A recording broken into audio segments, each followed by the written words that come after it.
এই ঠান্ডায় যখন সব মানুষরা সোয়েটার পরে মাফলার গায়ে দিয়ে ব্ল্যাঙ্কেট চাপা দিয়ে ঘুমোচ্ছে, সেই অবস্থায় রাত্রির 10টা 10 আমার চেরির চান করতে ইচ্ছে হয়েছে। অদ্ভুত ব্যাপার, খাঁচায় ঢোকাতেই সে চান করতে লেগে গেছে জল না খেয়ে। মানে কত গরম রে তোর, হ্যাঁ? তুই দিনের বেলা চান করলি না আজকে, তুই রাত্রে এসে চান করলি? তো জলের জায়গাটা থেকে জল না খেয়ে চান করতে ইচ্ছে করলো?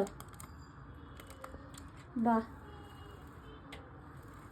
খুব ভালো রে।